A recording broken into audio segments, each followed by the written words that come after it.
오늘의 사연 지금 바로 시작해 볼게요. 제가 군대도 가기 전에 이야기입니다. 추억팔이나 마찬가지지만 여기 올라온 사연들 못지않게 저한테는 좋았던 추억이라 이렇게 저희 이야기도 하나 적어 보냅니다. 당시에 친구들하고 같이 동반 입대 신청을 해서 입대 날짜가 정해졌습니다.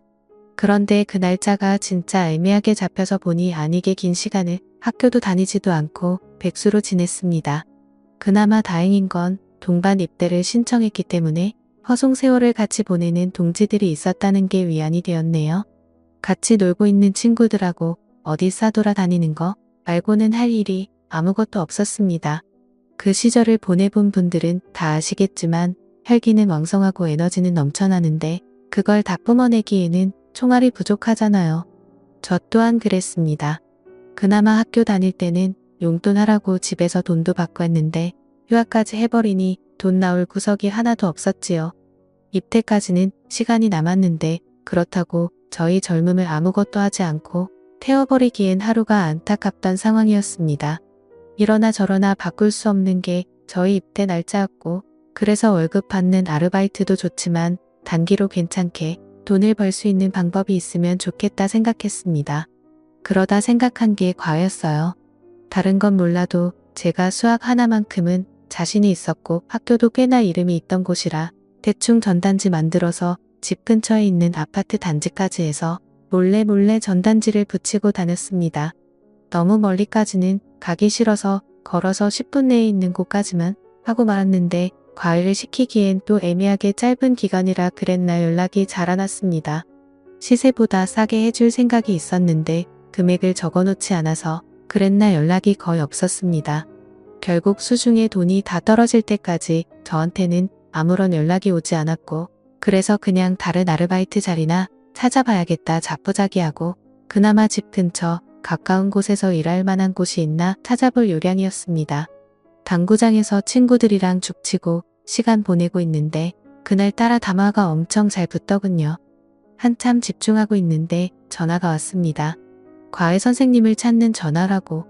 그렇게 기다리던 전화였는데 당구 치는데 정신이 팔려서 다음날에 제가 직접 찾아뵙겠다 말하고 주소만 대충 받아놓고 전화를 끊었습니다. 문자로 받은 주소를 보고 갔는데 제가 전단지에 붙여놓은 아파트가 아니더라고요. 거기서 조금 더 구석으로 들어가 있는 조금 오래된 빌라였습니다. 제 전단지는 어떻게 보고 연락을 준 건지 싶더라고요. 초인종을 누르니 전화에서 들었던 목소리가 들려왔습니다. 목소리만 들었을 때는 몰랐는데 문을 열고 나온 여자를 보니 갑자기 제 온몸에 열이 확 오르고 얼굴이 뜨거워지는 게 느껴졌습니다. 굳이 비교하자면 연예인 누구를 닮은 동그란 계란형 얼굴을 가진 여자였는데 솔직히 과외를 알아볼 정도로 큰 자식이 있는 애엄마라는 생각은 하나도 들지 않는 동안의 미모였습니다. 심지어 주름 하나 보이지 않는 새하얗고 투명한 피부에 한참 점심이 지난 시간이었는데도 화장기 하나 없는 얼굴만 봤을 때 대학생인 저랑 둘만 두고 본다면 누가 더 나이가 많은 사람인지 구분하기 힘들 정도라 생각했습니다. 긴장해서 그런가 문 앞에서 서투른 인사를 하고 상담을 해보겠다며 그녀를 따라 집 안으로 들어갔습니다. 집에서 있는다고 너무 편하게 입고 있었는데 내 눈치를 안 보는 건지 아니면 조금 보여줘도 상관없는 건지 그런 부분에서는 그녀가 분명 내 또래의 여자는 당연히 아니고 아줌마라는 사실을 깨닫게 해줬습니다. 집이 좁아서 저는 소파에 앉았는데 그녀는 저를 마주보고 앉아야 하니 소파 앞 테이블을 두고 바닥에 앉더라고요. 무릎으로 앉아서 허리를 꼿꼿하게 세우고 있는데 그래도 제 시야가 위에서 아래를 내려다볼 정도로 높이 차이가 있는 자세였으니 이거 상담을 하면서도 눈을 어디다 둬야 할지 정말 고역이었습니다. 그녀한테는 아들이 한 명 있었는데 예체능 게 지망이라 공부를 더럽게 안 한다 뭐 이런 이야기를 했던 것만 기억이 나네요. 아직도 그녀가 위아래가 붙어있는 원피스를 입고 내 앞에 무릎 꿇고 앉아서 살짝 상기돼 얼굴로 저를 쳐다보던 그 장면은 생생한데 그때 나눈 이야기가 무슨 정신에 나눈 이야기였는지 자세히 기억은 나지 않습니다. 아무튼 그렇게 저는 단기로 과외를 하게 되었습니다. 어쩌다 동네 아는 아줌마에 놀러갔다가 제가 전단지 돌려놓은 걸 봤던 것 같더라고요. 당장 과외시키기에는 형편이 어려운 상황이었는데 기간도 짧고 하는 걸 보니까 제가 군입대 앞두고 돈 벌려는 것 같아서 연락을 준 거라고 하더군요.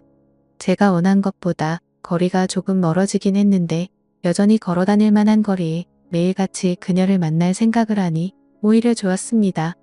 예체능계 지망에 공부를 더럽게 안 한다 그래서 걱정했는데 몇 번 가르쳐 보니 애가 생각보다 똑똑하더라고요.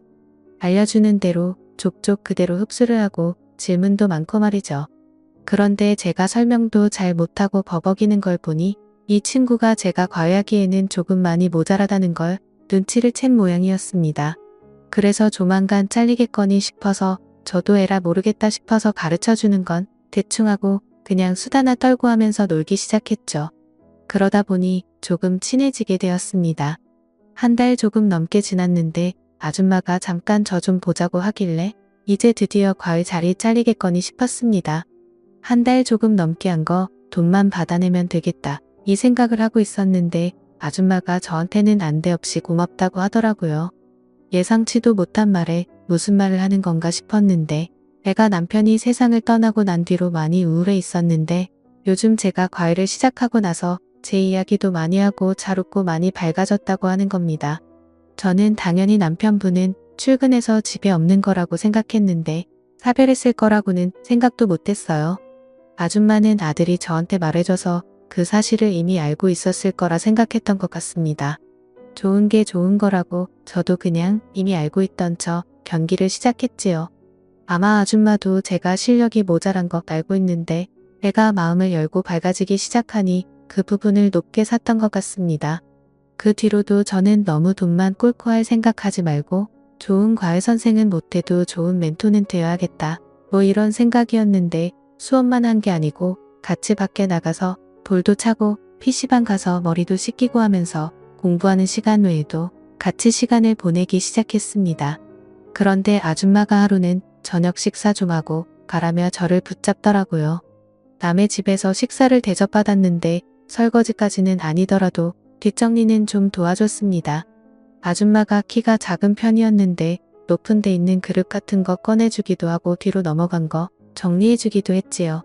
그 빌라가 평소도 엄청 작은 빌라였어서 부엌키가 많이 좁은 편이라서 본의 아니게 아줌마와 몸이 닿는 일이 빈번했어요. 처음에는 살짝 닿기만 해도 깜짝깜짝 놀랐는데 언젠가부터는 서로 즐기기 시작한 건지 일부러 대놓고 스치기 시작했습니다. 가령 예를 들자면 싱크대 앞에 식탁이 있고 그래서 싱크대 앞쪽에는 한 사람이 겨우 서 있을 틈 정도밖에 없거든요. 그런데 제가 일부러 물 가지러 간다고 냉장고에 가는 척 싱크대 앞에 서 있는 그녀의 뒤에 바싹 달라붙어서 지나가곤 했어요. 몇 번을 계속 그렇게 하니 조금씩 행동이 대담해지기 시작했습니다. 하루는 그녀가 찬장 맨 위에 있는 뭘 꺼내달라고 하더라고요. 그래서 제가 알겠다 말하고 그녀를 마주보고 서서 어깨를 감싸한 듯 껴안은 뒤 까치발을 들어 맨 위에 있는 걸 꺼내서 내렸습니다.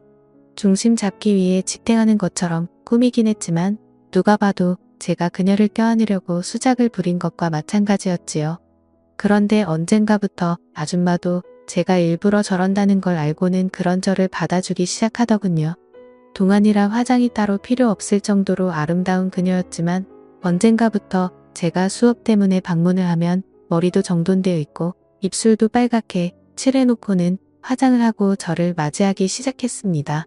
그리고 매번 수업이 끝나면 저녁까지 먹고 가는 게 저의 일상이 되었지요.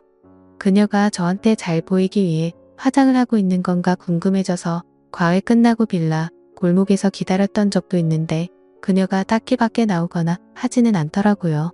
순전히 저 때문에 그러는 거라는 걸 딱 눈치채게 되었습니다. 그러던 어느 날이었는데 수련회 일정 때문에 수업이 따로 없던 상황이었습니다. 일부러 그런 건 아니고 그때 저도 입대 날짜가 하루하루 가까워지면서 정신이 없어서 까먹었던 거예요.